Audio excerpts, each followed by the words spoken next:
Hey guys, it's Paul from Ashen Phoenix. It is New Comic Book Day for the week of March 27th, and we're going to get started right now. This episode brought to you by shirts. Again? Yeah. Shirts? Shirts. Shirts. Yeah. You need them for service. What about shoes? Hey, you need those too, but I don't sell those. Oh, okay. So just shirts. One day. Now. No, Oh, not man. likely. We're not going to sell you shoes. I want to. But shirts. Alright guys, Tim from Capes and Scowls, how you doing? And I'm going to talk about some trades first. We've got Miss Marvel, Volume 10. I think this is the last one for G. Willow Wilson's run. I could be wrong. It's happened before.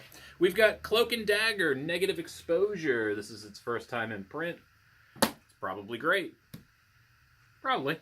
We've got Regression, Volume 3. Paul, you loved Regression. It was weird, right? It was okay. It was alright. We've got As Guardians of the Galaxy, Cullen Bunn. Cullen Bunn, you write a lot of stuff. A lot. Harley Quinn, Volume 2, Sam Humphries.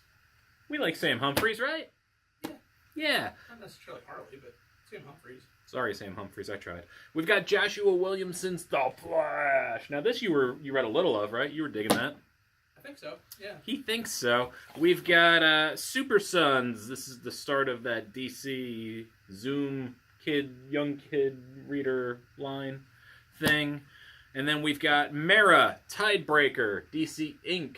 All these offshoot DC thingamabobbers. This looks awesome, though, I gotta say. The art in this is super cool. So, at least get this, right? Right, Paul? Yeah. Whatever. And I've got the previews. We've got, here's your Marvel and DC previews. And we've got the last issue of Wicked and Divine is getting solicited in this one. Let's go to something random. All right. We've got Morning in America, number 4 from Oni Press. I don't know nothing about it, but you got to buy it because that's my random book. It's got a girl with a bat. Exciting stuff. First up, we have Amazing Spider-Man issue number 18. This would normally be my pick of the week, but it's literally the only one I can talk about because there's no like giant bombshells that are happening in the in the issue. We have all of the humanoid animal people, such as the Scorpion and Tarantula and Gibbon, and pretty much every D-list character you can possibly think of, being attacked and hunted by Craven bots. And Spider-Man is trying to save all his foes, and that doesn't go well because they don't like him. So they're pretty much just like they don't subscribe to that the enemy of my enemy is my friend kind of thing. They're just like every man for himself, and that just goes badly for some of them. But it's a really fun issue. Seeing a lot of these D-list characters, it's something that Spencer has been doing a lot of. And it just makes you smile if you're a Spider-Man fan. Humberto Ramos does a great job on the art, and bad things are coming for MJ, and that kind of freaks Peter out to no end, which also doesn't help his situation because he's stuck in there with everybody else. So, pick this one up. All right, first up we have... Paul, you ready for this? Dial H for Hero. Now, for you people out there too young to remember what a rotary phone is, you Google it first. This is by Sam Humphries. We were just talking about you. And Quiones. Joe Quiones? He did the Howard the Duck stuff, if I remember correctly, but I can't remember anything. I have a lot of head wounds. That's not the guy who does the What Would You Do on TV? Maybe. Oh, that's a different Quiones. No, that's him. John Quiones, that's right. No, that's him. I'm so sorry. So this book focuses on young Miguel, who was, when he was young, saved by Superman, and he can't find that rush. And he mysteriously comes in contact with the phone that turns you into a hero. If you didn't read old Dial H for Hero, it's a wacky concept, but it's a fun concept. I didn't know what I was going to think of this reboot. I actually really laughed at it. I really enjoyed it. The hero he initially turns into made my heart so happy. I actually chuckled out loud. If you wondered what I was chuckling at, Paul, that was it. And I'm not going to spoil it for you. You should... I'm not going to say everybody's going to love this book, but you should read it and make a judgment for yourself, because I didn't know what to expect, and I had a good time. Next up, we have Heroes in Crisis, issue number 7. I'm going to try to see what I can say about this book. First off, the only thing I don't like about the book is the constant changing in art direction. It works for certain things when you're dealing with situations where, like, someone's dreaming or someone's doing this, but, like, everybody's on the same kind of plane, as it were. I'm not saying the art is bad. I'm just saying that it's so different that it does distract you sometimes. Trying to think who the three artists are other than Clayman. We have Clayman, we have Travis Moore, and we have Jorge Forens. Everybody else is still the same, but like I said, it just becomes a bit of a distraction when you are changing scenery. But it is a great issue. It's just, unfortunately, there's a lot I can't talk about because there's a lot of bombshells and a lot of things that come to light that would ruin the story for you. So I'm not going to say that. But if you've been reading Heroes in Crisis, this is a huge 1-2 pickup because a lot of things that I can't talk about happen. But yeah, grab it. Alright, and next up we have Glow, Gorgeous Ladies of Wrestling #1. On any other week, this would have been my pick of the week. Any other week. I'm sorry, Teenie Howard. Teenie Howard, you did a great job writing this. Basically, if you follow the show, you will get a lot out of this. If you don't follow the show, you should probably watch the show first. The characters are perfect. You can tell who the characters are. The drawings are really good. There's no confusion here. I just think you will know the backstory of the characters a little better if you already are familiar with the Netflix version of Glow. That being said, the Gorgeous Ladies of Wrestling are going to go... They have a weird day off. That confuses them. And they end up going to a wrestle con.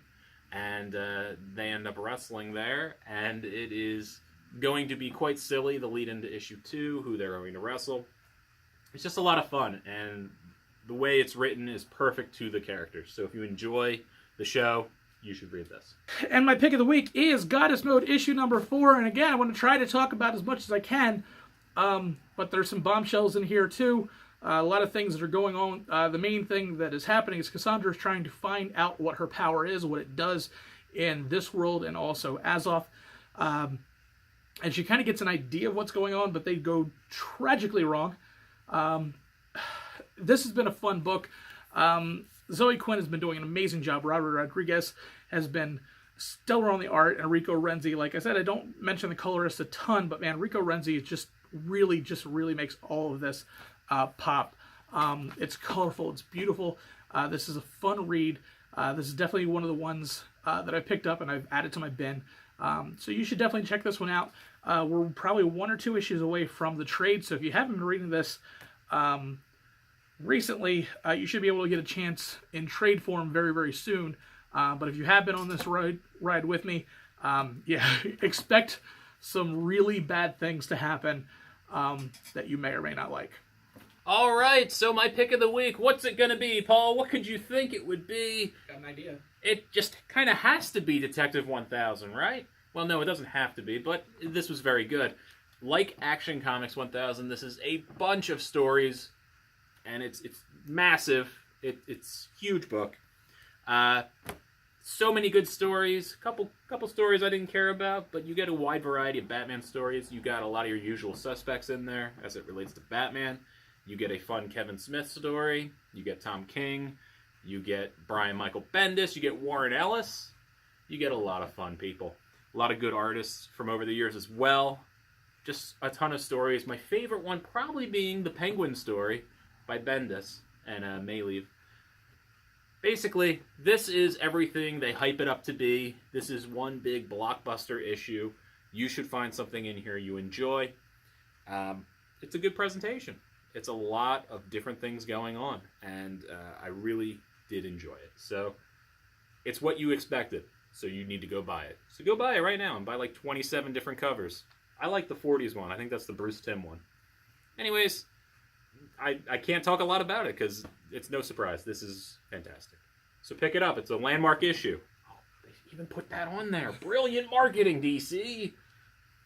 All right, that's the end of the video. If you made it this far, hey, thank you. On on my channel, Capes and Scales, we just put up our WrestleMania prediction show. You can hear us sound really defeated about how awful WrestleMania looks this year. If you like wrestling, you could listen to it. We also talk about NXT TakeOver in that one, so that would be fun. I really don't care about WrestleMania this year, Paul. Aw. I'm sorry, I don't. I think I might just get drunk and watch WrestleMania 10. That's my plan. That has that sweet Owen versus Brett match. That's not the one where he fell off the roof, right? Come on, man. Oh, sorry. You just took all the wind out of the end of this. Sorry. God. I've got to believe they edited that out. I killed this video. You killed this video like... Kinda like... Don't. I'm not even going to do it. I'm not even going to do it. No. It's too easy of a setup. Did this video fall flat? God. Oh, Why don't we just drown some pugs while we're at it, callback? Paul, why did you take all the steam out of this? I don't know. I wasn't even going to end on wrestling. I was going to say a bunch of nice things about our nice fans who are going to turn the channel on us now. I mean, they're they don't still love nice us. fans. They're nice. They're us. Nice, wonderful people. I mean, I don't know how they feel about me right now, but like... Probably as terrible as they feel about me most days. I didn't drown pugs. I didn't really drown pugs. I just said I was okay with it. That's different. That's a hypothetical scenario, not a real-life situation. Okay. What? What do you want? I don't know. God, normally you would have given me the old hook by now. You're just letting me dig a... I'm miming everything, too. It's late. You're wonderful people. Look at you. Give yourself a nice Barry Horowitz on the back there. You did it. Good for you. Are you digging the corpse of how dead this video just became? I don't give a crap. I'll keep talking. Oh, You're not smart enough to stop it? So bad. Yeah, I'll just keep going. I don't give a